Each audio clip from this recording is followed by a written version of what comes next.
It can be very challenging to properly ripen an avocado. A tomato goes from green to red. A banana goes from green to yellow. Avocados don't change color. Not only does the avocado lack visual cues, it lacks olfactory cues. You can't smell it when it gets ripe. But you bring home a batch of strawberries that ain't quite ready yet, and in a day or two, your kitchen smells like strawberries. And there's something else that's very different about avocados from other fruit. Avocados will not ripen on the tree. Avocados are not like the tomatoes you grow in your garden, or these star fruit right behind me. Your tomatoes ripen on the vine, right? Well, so do these star fruit. And if you look at these, they're very green. These ones aren't ready yet. Now let's take a look at this guy here.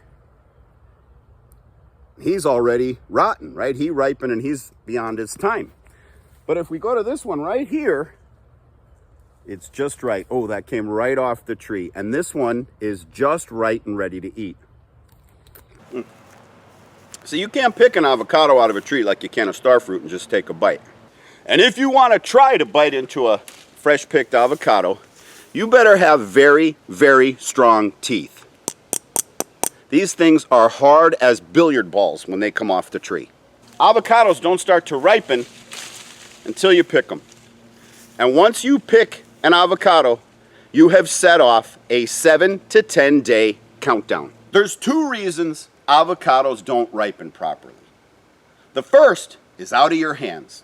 You see, avocados harvest on a schedule based on their variety. See, this avocado is very different from this avocado, which is very different from this avocado. This is a Hall. We picked these in October.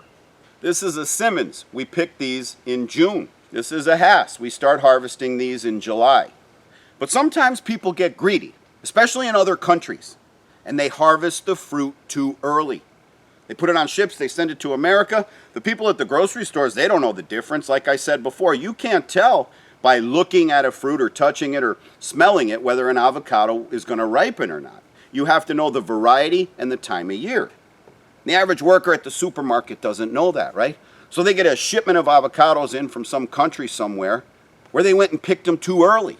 Let's use this Hall variety to illustrate. So today's like August 15th or something. I picked this Hall a week ago. So say I picked this on August 8th, right? These I don't usually pick till Halloween time. So August, September, October. I picked this guy 90 days early and I let it soften on my counter. This will never be an edible avocado. And let me show you what's happening to it. You see this, how it's turning black, like black all across the top, right? And if you touch it, there's like a gap. I can actually feel air between the skin and the fruit. It's not soft and supple like a nice ripe avocado. You can tell it's nasty. That's because this fruit was picked too early. So if you've ever come home from the supermarket and let your fruit soften and it just starts to turn black like this, and you feel those voids I just showed you, next time you go to the supermarket, bring it back and demand a refund. They should not have sold you that fruit. But odds are, if you're struggling to ripen avocados, it's probably your fault. There's probably something you're doing wrong. So I'm going to share with you an avocado farmer's secret to ripening your store-bought avocados. Bring it in your kitchen, sit it on your counter, and walk away.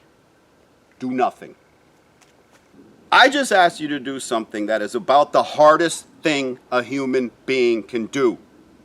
We hate to do nothing. We love to meddle, right? We love to fuss. I know there's a bunch of you that disagree with me right now. What do you mean, do nothing?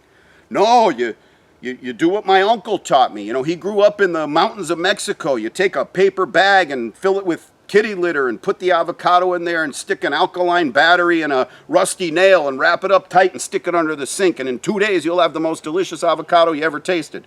No. Sit it on the counter. Do nothing. Walk away. In fact, if you want your strawberries to taste good, do the same thing.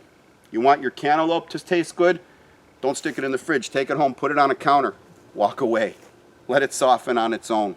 Now, I'm in the business, and I can't think of an avocado emergency that would require anyone to have to accelerate the ripening process of these guys. And when you do accelerate it, even if you do soften it, like I guarantee you, if you left one of these sitting in the front seat of your car for 2 days in the hot sun, it's going to soften, but it's not going to soften properly. And I can't understand why people need to rush the softening process. I think it has less to do with avocados and more to do with human nature. I used to be a vice president in one of the world's largest corporations, and I spent more time stopping my employees from doing things they shouldn't be doing than actually motivating them to do the things they should be doing.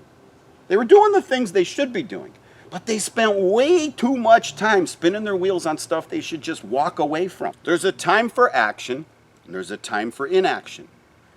The action steps in avocado ripening are as follows. You drive to the supermarket, you buy a bunch of avocados. You take them home, you sit them on your counter. Round about day 6 or 7, I want you to go out and check them out. You want to make sure your avocado is starting to soften. Now this one's starting to soften, but it's not quite ready. It's got a few soft spots. Okay, it's like hard right here, but if I go where right here, it's just starting to get a little mushy and spongy. See that, how that indentation stays in there like that? But it's still hard, and you see there's very little spotting or anything on that. It's still a very vibrant green. This one, on the other hand, it's soft. It's uniformly soft and supple all the way around. Look, I can push it in with my finger, right? It's starting to kind of get these little black spots, which are very different. You can see that this is like a healthy, spotting kind of process, oxidation kind of process, where you could see this is like death, right? That's different. This is the one I showed you earlier that's bad. This one was picked too early. This Simmons was picked right on time, and this sucker's ready to go right now. Now, it's a little different with the Haas. As you see, these are already dark, right? So you're not going to see this kind of browning effect you see with some of the green-skinned avocados. But similarly, you want to just go around it and make sure it's uniformly soft. This guy, too, is ready to go today. He's uniformly soft all the way around. So back to my days in the corporate world. It was very, very difficult when I onboarded new employees to get them to do nothing when nothing needed to be done. For example, one of my guys, Chad. Chad, if you're watching this, you know I love you. You know you're one of my favorite people on the planet. I hope you don't mind me telling this story. Chad was one of my best salesmen ever, and Chad has gone on to have an incredible career, and I admire Chad. Chad was working a deal in Louisiana. It was a month of June, and we were coming to the end of the quarter. Chad was working an order. I think it was in Baton Rouge. It might have been Louisiana State University. I can't remember the customer. But anyway, whoever that customer was had a policy that an order of the size Chad was closing, it was like a $3.5 million order or something like anything over $1 million had to be approved by the board of directors. In order for it to be approved by the board of directors, it had to be on the agenda for the next month's board meeting. And in order for it to be on the agenda at the next month's board meeting, it had to pass the finance committee, which meant it had to be on the finance committee's agenda for its upcoming meeting as well. Chad was meticulous. He understood his customer's process. And he explained to me, Tom, this order is going to go to the finance committee in July. Then it's going to go before the board in August. If the board approves it, it'll sign the next day. Whatever gets approved at the board goes in a packet to the chief financial officer the next day, and he signs off on everything the board approved the night before. And we will have the order in August. Fantastic for us because our fiscal year ends in September. We're getting this order in August. I fly up to Philadelphia to headquarters. I explain to my bosses, Chad's got this order, he's got it locked and loaded, and we're going to get this thing in September. But Tom, they said, it's June. Why can't we escalate it into this quarter? What can we do to make this deal happen faster? My answer was nothing. There's nothing we can do. In fact, now that I'm telling the story, it was Louisiana State University who is bound by the Louisiana State Constitution. Nobody who works for the state of Louisiana is going to sign a contract over $1 million if it hasn't gone to their board of directors yet. Period. End of story. They'd go to jail if they did. But I know the people I'm explaining this to, they don't understand the concept of doing nothing. They think you got to be spinning your wheels. They think you got to be pushing. No. Chad's order was in the oven. It was a blueberry pie. It was bacon in the oven, right? Had to go through finance committee, which wasn't going to happen till July. Had to go to the board of directors meeting, which wasn't going to happen until August. Then we were going to get that order closed. Now, most people would cave into that pressure. You know, you're up in Philadelphia, you got all these executives yelling at you, your coworkers are in there kind of snickering. But for some reason, that never bothered me, you know? And they're like, well, Tom, what can you do to escalate this order into June? I say, nothing. Well, you got to try something. I said, okay, all right, well, we'll give it a shot. But just so you know, What I'm telling you right now is you will have this order the 3rd week of August. But if you want, we'll try. Now, most people would have ran out of that meeting, got on the phone with Chad. Hey, Chad, you need to camp out in Louisiana. You need to get down to Baton Rouge. You need to see this one, see that one. Call a state senator. Find some way of getting an exception to get around this board meeting requirement. And it would not work. There's no way it would work. There's no way anyone's going to break the Louisiana state law to do a deal for us, right? So if I had Chad doing all that work, every minute he spent doing that is a minute he could have spent trying to win another order. So I called up Chad. I said, Chad, just what we expected was going to happen. They think you and me can go shake this order loose. There's no way in hell it's going to happen, and you and I both know that. But I do need you to waste your time a little bit, and here's what I want you to do. I said, I told him, I said, the 3rd week of June, a week before the quarter closes, I need you to jump on an airplane, fly from Philadelphia to Baton Rouge. I want you to drive to a Starbucks, sit down, have a cup of coffee, check your email, turn around, and go right back to the airport, jump on a plane, and fly home to Philadelphia. I had to at least waste 1 day of Chad's time. And it killed me. And I said that to Chad. I said, Chad, this is ridiculous. I'm wasting your time, and when I waste your time, I'm wasting my time, because, you know, he's an extension of my team, right? But I said, Chad, if we don't at least make it look like you tried, then these people up above us, they're going to fire us. So that's exactly what he did. He got on a plane, flew to Baton Rouge. I don't know if he went to a Starbucks or what he did. Maybe he grabbed a Subway sandwich or something, sat there for 2 hours, turned around and flew home. And now there was a record in our expense system that we tried. And the order passed Finance Committee in July. Went to the board in August, passed the board in August, went to the CFO, it signed off, Chad flew down, got that contract, came back, $3.5 million order went exactly the way we knew it would. But at the same time, Chad closed a bunch of other business, and he prospected up a bunch of other business for the upcoming year, because we didn't waste our time doing action for action's sake. It's like the movie Jurassic Park, that guy, he played the Fly in that movie, The Fly. I don't know actors' names. He played the scientist, you know, and I'm not going to say it as eloquently as he did, but he said something to the effect of, you know, we spend so much time trying to figure out how to do things, we don't ask ourselves if we should be doing them. And so what I would do is every time I took on a new employee, I would say, I want you to read this book, The 1 Minute Manager. The 1 Minute Manager Meets the Monkey.